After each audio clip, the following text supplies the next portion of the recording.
तो हमारा Euclid geometry का सैंपल क्वेश्चन नंबर 5, ये सैंपल क्वेश्चन नंबर 5 में क्या दिया हुआ है?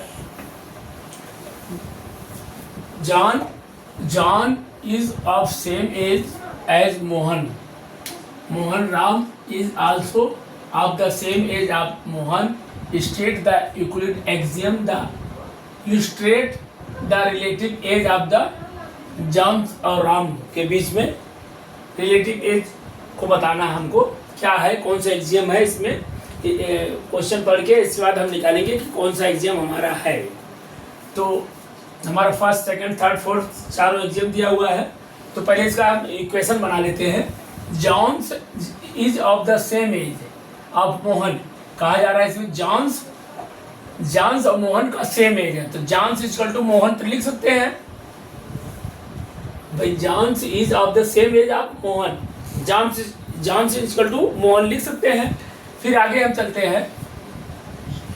Mohan Ram is also the same age of the Mohan. Ram, अब यहाँ से राम यहाँ लिख दिए. Ram is also same age the Mohan. तो राम और मोहन आपस में बराबर, ये भी कहा जा रहा है इसमें. तो the Euclid axiom of the illustrate of the relative age of the John's और राम. जॉन्स और राम के बीच रिलेटिव हमको रिलेशन हमको बताना है. तो कौन सा एक्सियम में आएगा इसको हमें बताना है. तो अब फर्स्ट एक्सियम में हम क्या पढ़े हैं? फर्स्ट एक्सियम में होता है, एक्सियम नंबर पहला जो है, एक दूसरा जो है, एक वस्तु दूसरी वस्तु आपस में बराबर होंगे तो हमारा फर्स्ट एक्सियम होगा. तो हमारा वस्तु ना करके यहाँ पर राम और जॉन्स, राम और मोहन नाम दे दिया गया है. तो जब कहा जाए जॉन्स मोहन के बराबर है, मोहन राम के बराबर है, तो जॉन भी और राम भी आपस में बराबर होंगे. तो हमारा ये फर्स्ट एक्सियम फॉलो कर रहा है. तो question number A first axiom हमारा आंसर है. सेकंड, थर्ड, फोर्थ, फिफ्थ ये नहीं है, ये कैंसिल है. तो सिंपल क्वेश्चन हमारा 5 छोटा सा था, कंप्लीट होता है. फिर नेक्स्ट मूव करते हैं नेक्स्ट क्वेश्चन के लिए. क्वेश्चन नंबर, हाँ, तो हमारा ये सैंपल क्वेश्चन 6 है. 6 क्या कह रहा है?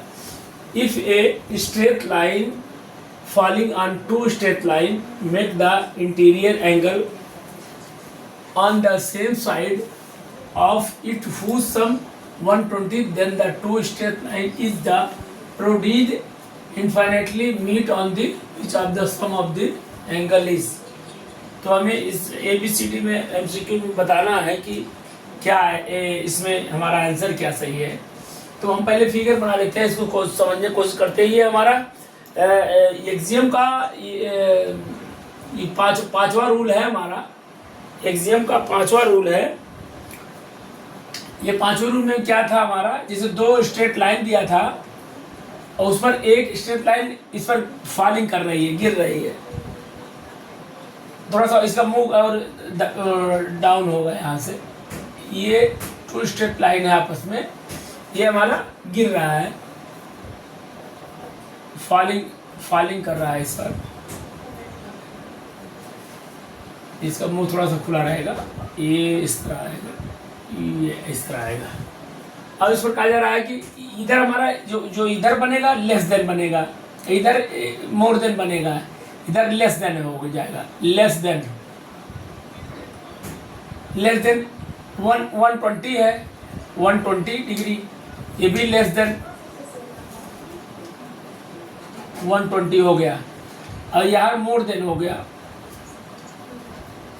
मोर देन 120, ये भी मोर देन हो गया.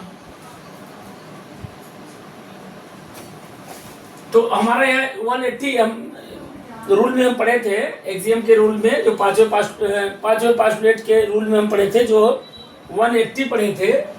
तो 180 की जगह 120 दिया गया है.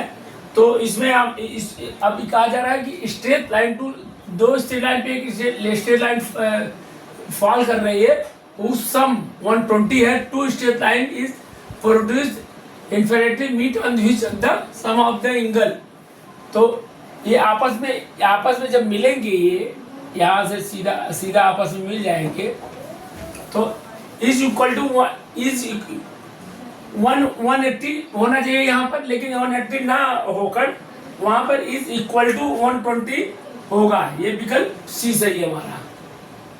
ये हमारा 120 के बराबर आएगा, 120 से कम नहीं आएगा न ज़्यादा आएगा, 120 आएगा लेस देन, तो इसके इक्वल होगा। तो हमारा विकल्प सी सही है। लेस देन 120 ये नहीं होगा, ग्रेटर देन 120 नहीं होगा, इक्वल टू 120 नहीं होगा और ग्रेटर देन 180 नहीं होगा, इक्वल टू 120 होगा। तो हमारा विकल्प सी सही है। तो इसी के साथ हमारा क्वेश्चन नंबर सिंपल क्वेश्चन के यूक्लिड ज्योमेट्री के सिंपल क्वेश्चन समाप्त होता है। आप लोग लाइक और सब्सक्राइब बेल आइकन को प्रेस कर दीजिए करिए। Bye bye.